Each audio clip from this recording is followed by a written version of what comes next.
આપણે વાત કરતા હતા ફાઇલ એટ્રીબ્યુટ્સની, જે can very from one operating system to another, પણ અમુક કોમન એટ્રીબ્યુટ્સ હોય એ શું ડિફાઇન કરતા હોય છે, તો ઘણી બધી જગ્યાએ કોમન રહેતા હોય છે. એમાં ફર્સ્ટ આપણે જોયું નેમ.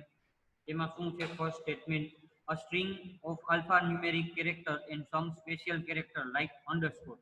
એવી સ્ટ્રિંગ કે જેની અંદર આલ્ફા ન્યુમેરિક હોય, પ્લસમાં એની અંદર કંઈક અમુક સિમ્બોલ પણ આવતા હોય, પણ એના પણ કંઈક રૂલ્સ હોય કે ફાઇલનું નામ તમે કેવી રીતે રાખી શકો, કેવી રીતે ન રાખી શકો, બરોબર. એ પણ અમુક અમુક રૂલ્સ હોય છે. પણ જનરલી આપણે શું રાખતા હોય છે તો કે ફાઇલનું નામ કેવી રીતે, તો કે જેના રિલેટેડ આપણી ઇન્ફોર્મેશન હોય, બરોબર. ફોર એક્ઝામ્પલ તરીકે સી થર્ડ સેમ ક્લાસ છે તો એ ફાઇલનું નામ થર્ડ સેમ એવું જ હું રાખીશ, કે જેની અંદર 3 છે એ ન્યુમેરિક વેલ્યુ છે, SEM સેમેસ્ટર એટલે કે એ કેરેક્ટર એટલે કે આલ્ફા ન્યુમેરિક, એ આપણે એવું નામ રાખી શકીએ. તો એ શું થયું, એક ફાઇલનો attribute. Second statement, it is used by the user to refer files in convenient way. A user દ્વારા યુઝ થતો હોય છે. શું કામ એને, તો કઈ કન્વીનિયન્સ રીતે એનો યુઝ થાય કોઈ પણ ફાઇલનો, એટલા માટે. મારા લેપટોપની અંદર હું એક ફાઇલ મેં સેવ કરેલી હોય થર્ડ સેમેસ્ટરની, બરોબર, તો હું એને નામ જ આપું થર્ડ સેમેસ્ટર, બરોબર, 2020 એવું હું અત્યારે નામ આપું. પણ એની જગ્યાએ હું કંઈક બીજું આપતો હોય તો મારી જગ્યાએ કોઈ બીજો પર્સન હોય, બરોબર, એ મારા લેપટોપમાં આવીને ફાઇલ ઓપન કરે અથવા તો સર્ચ કરે, પણ એ સર્ચ કરતા હોય થર્ડ સેમની, પણ મેં નામ કંઈક બીજું રાખ્યું હોય તો એને ન મળે, બરોબર. તો આપણે નામ હંમેશા કેવું રાખવાનું, કન્વીનિયન્ટ, કોઈ પણ યુઝર માટે કન્વીનિયન્ટ હોય એવી રીતે. સેકન્ડ શું છે તો ભાઈ આઈડેન્ટિફાયર. શું કહેવા માંગે છે આઈડેન્ટિફાયર, તો એ જોઈ લઈ. It is a unique tag, usually a number. A uniquely identifies the file within a file system. It is used by operating system to refer a file. આપણે ઉપયોગ નથી કરતા આઈડેન્ટિફાયર. ઓપરેટિંગ સિસ્ટમ પોતે એક number એના related uniquely generate કરતું હોય છે, કે ઓપરેટિંગ સિસ્ટમને આગળ જતા એ ફાઇલને કદાચ રીડ અથવા તો રાઇટ અથવા તો એના રિલેટેડ કાંઈ ઓપરેશન પરફોર્મ કરવાની જો જરૂર પડે યુઝરને, તો ઓપરેટિંગ સિસ્ટમ બાય ઇટસેલ્ફ પોતે સર્ચ કરી શકે મેમરીની અંદર. તો એક એમાં ઇમ્પોર્ટન્ટ સ્ટેટમેન્ટ થર્ડ છે કે it is used by operating system to refer files. Operating system દ્વારા યુઝ થાય છે શેના માટે, તો ભાઈ ફાઇલને રિફર કરવા માટે. થર્ડ આવે છે ટાઈપ. એ એટ્રીબ્યુટ શું કહેવા માંગે છે તો જોઈએ. First statement, it is use to identify the type of the file. બરોબર, કઈ ટાઈપની ફાઇલ છે એ મારે જો આઈડેન્ટિફાઈ કરવું હોય તો એના રિલેટેડ મારે પણ ઘણી બધી ફાઇલ હોય છે. ફોર એક્ઝામ્પલ તરીકે આપણે C++ની ફાઇલ હોય તો એ .cpp થી સેવ કરતા હોય છે, તો પછી નોટપેડની ફાઇલ હોય, પછી txt એક્સટેન્શનથી આપણે સેવ કરતા હોય છે, .c થી સેવ કરતા હોય છે. આગળ જતા PHP આવશે તો PHP ની ફાઇલ એના રિલેટેડ, જાવાની ફાઇલ એના, ઇન શોર્ટ આપણે અલગ અલગ એક્સટેન્શન જે છે એ યુઝ કરતા હોય છે અલગ અલગ ફાઇલ, એટલે કે ડિફરન્ટ ટાઈપ્સ ઓફ ફાઇલ માટે. સેકન્ડ સ્ટેટમેન્ટ એમાં it is generally expressed in the form of the file extension. Generally શેમાં જોવા મળે છે આપણને, ફાઇલના એક્સટેન્શનમાં. ફોર એક્ઝામ્પલ તરીકે program.cpp includes a indicates a C++ file. જેમ આપણે હમણાં વાત કરી એમ કે પાછળ સીપીપી આવે એટલે એનો મતલબ શું થયો, તો કઈ C++ની ફાઇલ હશે, બરોબર. નેક્સ્ટ બીજો એમાં એક્સટેન્શન આવે .png આવે છે, એટલે ફોટોસ રિલેટેડ જેપીજી આવે છે, બરોબર. પણ એ તો અલગ અલગ વસ્તુ છે. બીજી પીએચડી ફાઇલ પણ આવશે આગળ જતા, ફોટોશોપ તમે જો યુઝ કરશો આગળ જતા આપણે સેમેસ્ટરમાં આવશે જ, બરોબર. તો એમાં અલગ અલગ ડિફરન્ટ ટાઈપની ફાઇલ હોય છે, એના એક્સટેન્શન પણ અલગ હોય છે. તો એ પણ એક શું થયું, એટ્રીબ્યુટ થયું. ફોર્થ આવે છે લોકેશન. શું કહેવા માંગે છે location, this is a pointer to the device and location on that device of the file. Generally શું કહેવા માંગે છે તો કે લોકેશન, કે કઈ જગ્યાએ તમે તમારો ડેટા સેવ રાખેલું છે, કઈ જગ્યાએ તમારું પોઇન્ટર એટલે કે ઓપરેટિંગ સિસ્ટમ તમારી ફાઇલને પોઇન્ટ કરતું હોય છે. તો એ એક લોકેશન જનરલી આપણે ઈ ડ્રાઈવની અંદર સેવ કરી દઈએ છીએ તો આપણને ખબર પડી ગઈ કે ઈ ડ્રાઈવની અંદર મારો ડેટા સેવ થઈ ગયો છે.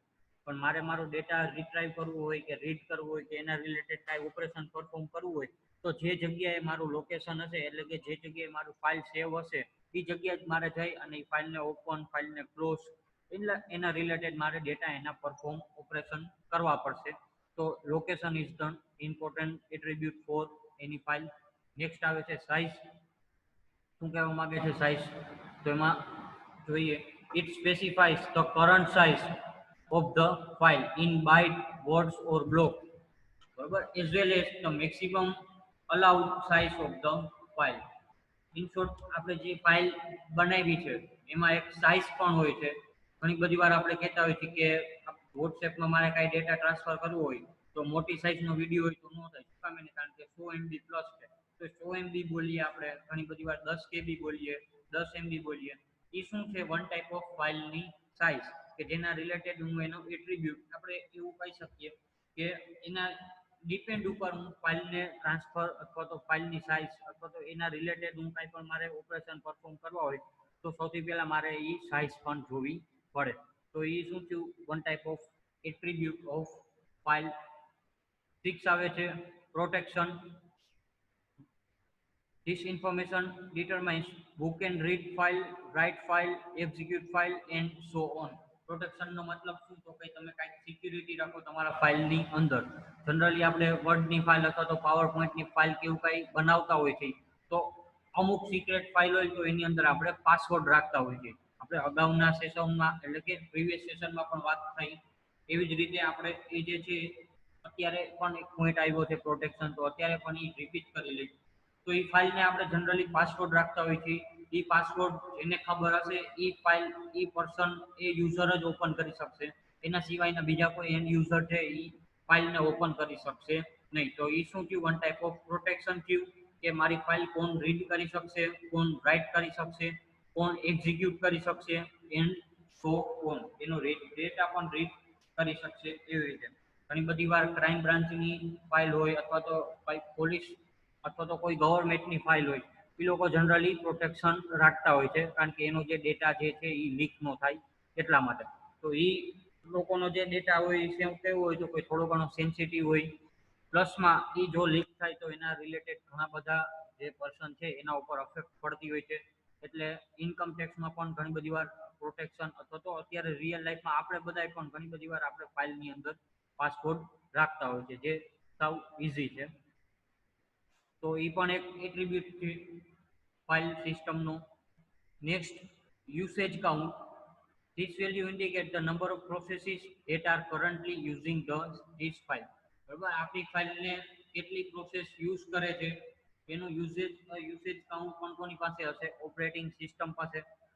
બરોબર, આપણા કોમ્પ્યુટરની અંદર એ ફાઇલ 2 વાર ઓપન છે, 3 વાર ઓપન છે, અથવા તો મેં કે એને અપલોડ કરી છે, અથવા તો મેં એના રિલેટેડ કંઈ રીડ રાઇટ ઓપરેશન પરફોર્મ કર્યા છે. બરોબર, તો એ કેટલી વાર યુઝ થઈ, કેટલી વાર યુઝ ન થઈ, એ બધું પણ જે છે ઇન્ફોર્મેશન ઓપરેટિંગ સિસ્ટમ પાસે હશે.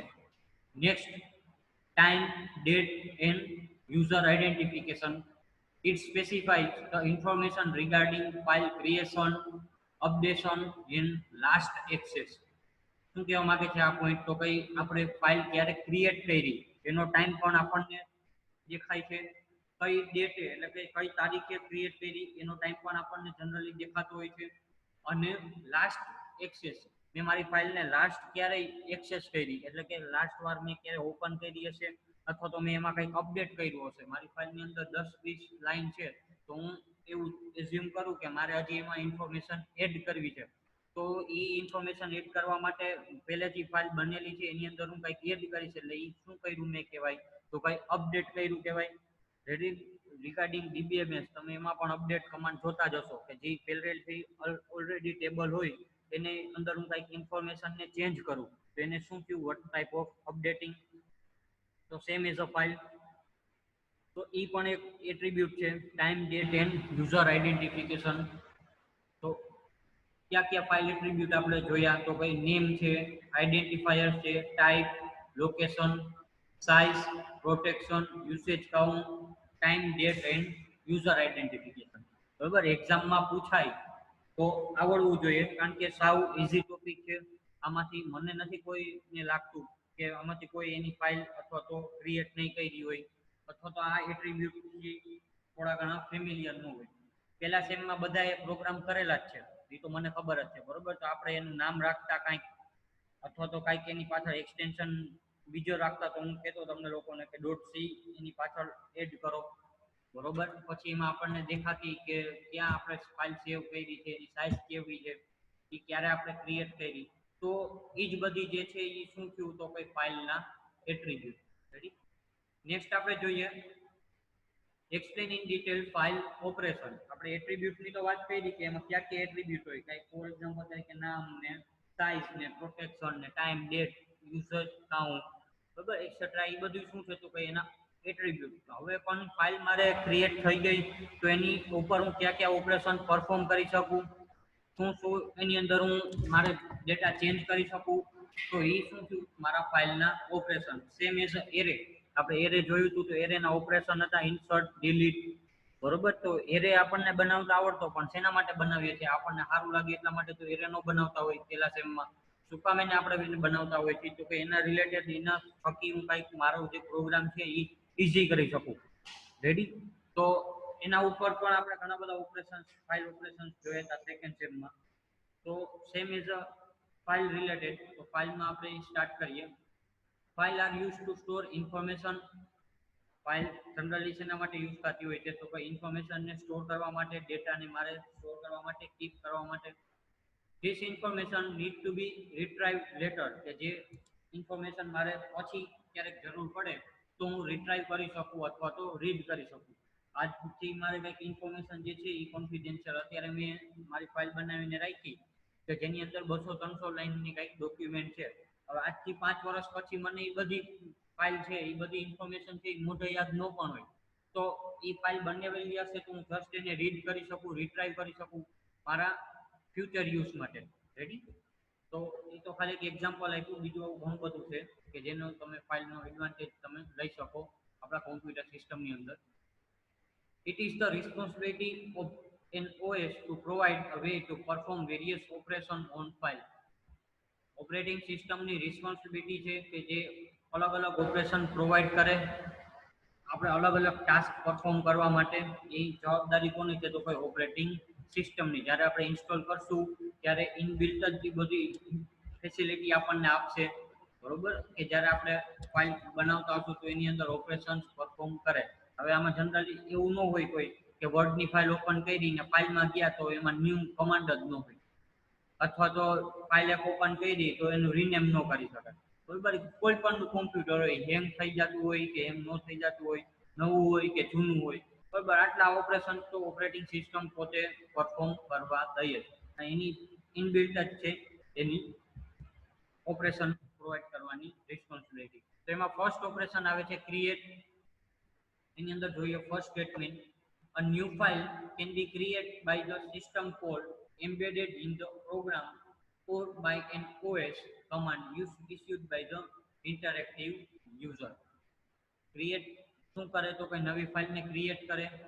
New file can created by system call. System call એટલે કે આપણે ફાઇલમાં જઈને ન્યૂ ઉપર ક્લિક કરીએ એ સિસ્ટમને કઈ કે આ પ્રકારનું યુઝરે રિક્વાયરમેન્ટ કરેલી છે અને એ સિસ્ટમ જે છે એટલે કે ઓપરેટિંગ સિસ્ટમનો કમાન્ડ એ ઇસ્યુ કરે અને આપણે જે તે ફાઇલ ઓપન કરવા માંગતા હોય, ન્યૂ ફાઇલ ક્રિએટ કરવા માંગતા હોય એ મને ક્રિએટ કરીને આપે ટુ ધ ઇન્ટરેક્ટિવ યુઝર, એટલે કે જે યુઝર ઇન્ટરેક્ટ કરતો હોય જે તે કોમ્પ્યુટર સિસ્ટમ સાથે એને. While creating a file, two steps are followed. જ્યારે આપણે ફાઇલ ક્રિએટ કરતા હોય છે ત્યારે બે પ્રકારના સ્ટેપ થતા હોય છે ઘણી બધી વાર. એમાં ફર્સ્ટ આવે છે first necessary disk storage space is allocated to the file. જે ફાઇલ આપણે ક્રિએટ કરીએ છીએ એને ક્યાંક સેવ રાખતા હોય છે, એને અલગ અલગ રીતે સેવ કરવા માટેની સ્પેસ જોશે, ડિસ્ક સ્ટોરેજ સ્પેસ જેને કહેવાય. Second, an entry for a new created file is made in the directory. The directory entry contains file name, identification number and a possible some other information. બીજી શું તો કે આપણે નવી file create કરી ત્યારે એની એન્ટ્રી થતી હોય છે ડિરેક્ટરીમાં. ડિરેક્ટરીમાં એટલે કે ઓપરેટિંગ સિસ્ટમ પાસે એના ફોલ્ડર હશે એની અંદર કે જે ઓપરેટિંગ સિસ્ટમ એનું શું બીજું કન્ટેન્ટ કરતું હોય કે જ્યારે આપણે ફાઇલ કમ્પ્લીટ કરી નાખીએ પછી એનું નામ રાખી તો એનું નામ, આઈડેન્ટિફિકેશન નંબર અને બીજી ઘણી બધી ઇન્ફોર્મેશન. બીજી ઘણી બધી ઇન્ફોર્મેશન એટલે શું ફાઇલના એટ્રીબ્યુટ, ફાઇલની સાઇઝ છે કઈ છે, એને ફાઇલને ક્યાં એક્સટેન્શન સાથે સેવ કરી એટલે કે એનો ટાઈપ કયો છે, એનું પ્રોટેક્શન એને કંઈક પાસવર્ડ રાખ્યો છે તો એ એના અકોર્ડિંગ એને સેવ કરશે. એને ફાઇલ ક્યારે ક્રિએટ કરી, ક્યારે કઈ ડેટે ક્રિએટ કરી, રેડી, એ બધી જ ઇન્ફોર્મેશન જે છે એ ઓપરેટિંગ સિસ્ટમ રાખતું હોય છે એમની પાસે. Second operation delete operation. Delete operation શેના માટે યુઝ થાય તો ભાઈ when a file is no longer needed it has to be deleted to free up the disk space. જ્યારે આપણે એક ફાઇલ ક્રિએટ કરેલી છે પાસ્ટમાં, એની હવે મારે કઈ જરૂર નથી, એની હવે મારે કઈ રિક્વાયરમેન્ટ નથી, નો લોંગર નીડેડ, બરોબર, તો ત્યારે આપણે જનરલી શું કરતા હોય છે, એ ફાઇલ્સને ડિલીટ કરી દેતા હોય છે. શું કામ એને? કારણ કે આપણી જે સ્પેસ છે એની પાછળ રોકાયેલી, એની પાસે ઓક્યુપાઈડ થયેલી, એ મારે થોડીક ફ્રી થાય એટલા માટે. જનરલી આપણે મોબાઈલમાં એવું ઘણી બધી વાર જોતા હોય છે, આપણી ફાઇલ એટલે કે અમુક મૂવી હોય, લાર્જ મૂવી, નવા મૂવી આવે એટલે આપણે આપણા મોબાઈલમાં કોઈ આપણા ફ્રેન્ડ હોય એની પાસેથી આપણે ઝેન્ડરમાંથી લેતા હોય છે, પણ આપણને ડિસ્ક સ્પેસ ન હોય એટલી બધી, તો આપણે જનરલી શું કરીએ કે જૂના મૂવી હોય એ ડિલીટ કરી નાખીએ. એનો મતલબ શું થયો તો કે આપણા સ્પેસ, આપણા મોબાઈલમાં મેમરી સ્પેસ ઓછી હતી, એટલે જે પ્રીવિયસલી પાસ્ટ જે ફાઇલ હતી હવે એની કઈ જરૂર નથી, તો આપણે એને ડિલીટ કરી દેતા હોય છે અને ન્યૂ ફાઇલ જે છે એના જગ્યાએ સેવ કરતા હોય છે. Same is delete operation computer સિસ્ટમની અંદર પણ. while deleting a file two steps are followed. જ્યારે ફાઇલ ડિલીટ થતી હોય છે ત્યારે બે સ્ટેપ થતા હોય છે. First, all the file space on the disk is released. બરોબર, એ જે ફાઇલ ડિલીટ કરી છે આપણે એના રિલેટેડ જેટલી મેમરી રોકાયેલી હશે એ બધી જ મેમરી ડિલીટ થઈ જતી હશે, એ બધી જ મેમરી રિલીઝ થઈ જતી હોય છે. Second, a directory entry is also erased. જે ડિરેક્ટરી એન્ટ્રી એટલે કે જે કોમ્પ્યુટર સિસ્ટમ એટલે કે ઓપરેટિંગ સિસ્ટમે જે એન્ટ્રી કરી હશે ક્રિએટ ફાઇલ, બરોબર, જ્યારે ફાઇલ ક્રિએટ થતી હશે ત્યારે એ પણ આખી એન્ટ્રી ડિલીટ કરી દેતું હોય છે, કારણ કે હવે ફાઇલ જ નથી તો એ એન્ટ્રીનું શું કામ, રેડી, તો એ પણ આખે આખો જે છે એ ડિલીટ ઓપરેશનથી ડિલીટ કરી દેતું હોય છે. થર્ડ ઓપરેશન આવે છે open. Before using a file it must be open. બરાબર, આપણે ફાઇલ એક ક્રિએટ કરી દીધી છે, હવે એ મારે ફાઇલને યુઝ કરવો છે, એના રિલેટેડ મારે કંઈક ઓપરેશન પરફોર્મ કરવા છે, અથવા તો એ ફાઇલમાં મારે કંઈક એડ કરવો છે ડેટા, અથવા તો મારી ફાઇલને બનાવેલી છે તો રીડ કરવી છે, તો મારે કોઈ પણ ફાઇલનો યુઝ કરવો હોય સૌથી પહેલા એ ફાઇલને મારે ઓપન કરવી જરૂરી છે. તો એટલા માટે એક ફાઇલ ઓપન નામનો પણ ઓપરેશન આવે છે, જે ઘણી બધી વાર આપણને ખબર હોય છે. જનરલી ડબલ ક્લિક કરીએ એટલે ફાઇલ ઓપન થતી હોય છે આપણા કોમ્પ્યુટર સિસ્ટમમાં. File attribute and data contents are fetched in main memory for rapid access on later call. Generally આપણે ફાઇલ ઓપન કરતા હોય તો શું થાય તો કઈ એના એટ્રીબ્યુટ અથવા તો એનો જે ડેટા અને કન્ટેન્ટ હોય એ ફેચ થઈ જાય ડાયરેક્ટ મેમરીમાં રેપિડ એક્સેસ એટલે કે તરત જ, બરોબર, અને જ્યારે આપણે એને કોલ કરીએ છીએ એટલે કે ઓપન કરીએ છીએ ત્યારે. Next statement, memory space in main memory is allocated to store a fetch information. હવે આપણે ફાઇલને ઓપન કરી છે તો એની એ ઓપન કરવા માટે કંઈક મેમરી પણ જોશે, તો એ જ્યારે આપણે ફાઇલને ઓપન કરતા હોય છે ત્યારે મેઇન મેમરીમાં એ અમુક પ્રકારની મેમરી એને રિલેટેડ છે એ અલોકેટ થતી હોય છે ટુ સ્ટોર ફેચ ઇન્ફોર્મેશન. જે ફેચ ઇન્ફોર્મેશન એટલે કે આપણે જે ફાઇલ રીડ કરી છે એ ઇન્ફોર્મેશનને સ્ટોર કરવા માટે મેઇન મેમરીની અંદર ફાઇલ ઓપન પણ થઈ શકે અને ફાઇલ ક્લોઝ પણ થઈ શકે. ફાઇલ ક્લોઝ આપણું next operation. First statement, when use of the file is finished, it should be closed to free up a main memory space. જ્યારે ફાઇલને આપણે વધારે કાંઈ યુઝ નથી કરવી, આપણે ફિનિશ કરી દેવી છે ત્યારે આપણે જનરલી શું કરતા હોય છે, ફાઇલને ક્લોઝ. જનરલી આપણે ફાઇલની અંદર જઈને નીચેનું સાવ ઓપ્શન જોયું તો એ જગ્યાએ ક્લોઝ આવે છે, પણ આપણે ઉપર જે બટન આવેલા હોય છે મિનિમાઇઝ, મેક્સિમાઇઝ અને ક્લોઝ, આપણે ત્યાંથી જ ક્રોસ માર્ક એટલે કે ક્લોઝ એ આપણે જનરલી ક્લિક કરતા હોય છે અને ફાઇલને બંધ કરી દેતા હોય છે. એ ક્લોઝ કરવાથી આપણો ડેટા કાંઈ ડિલીટ નથી થતો, આપણો ડેટા કાંઈ એકેય જગ્યાએથી રિલીઝ નથી થતો, મેમરી ઓક્યુપાઈડ જ રહી છે, બરોબર, પણ આપણે યુઝ કરવાનું બંધ કરીએ એટલા માટે આપણે ફાઇલને ક્લોઝ કરી કહેવાય.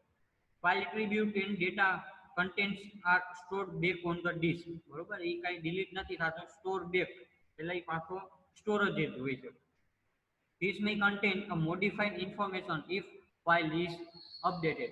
પણ જો એ ફાઇલ શું કરતું હોય છે, તો કંઈક અપડેટ કરતું હોય છે, જો એની અંદર મારે કંઈક મોડિફાઈ ઇન્ફોર્મેશન થયેલી હશે તો એની અંદર મારો ડેટા જે છે એ ફાઇલની અંદર અપડેટેડ થયેલો હશે. જો અપડેટ હશે તો હું એની અંદર પાછો મારો ડેટા જે છે એ સેવ કરી શકીશ.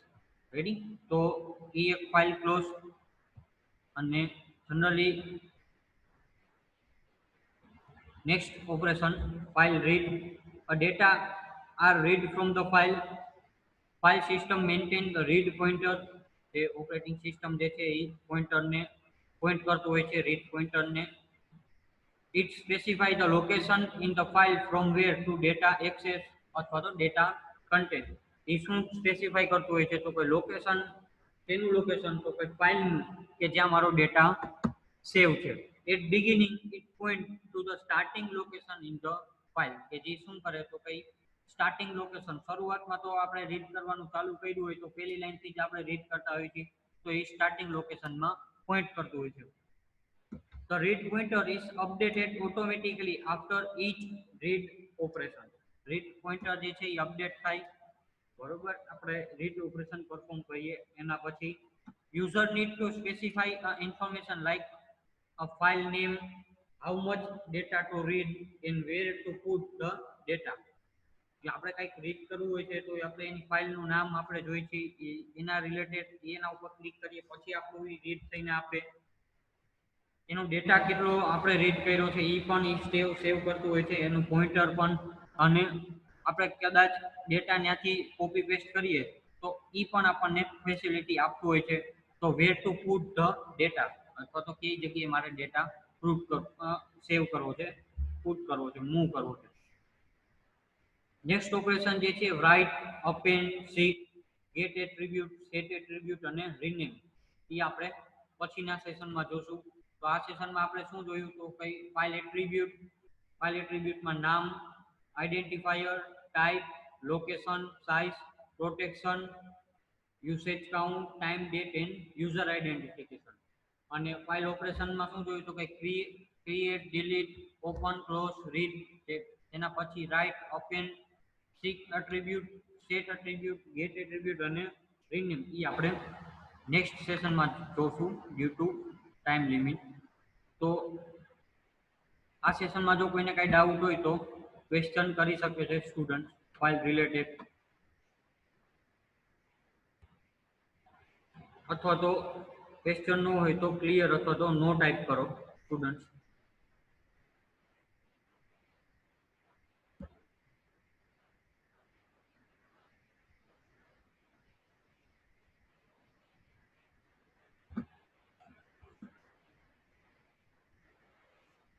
Okay, clear clear clear.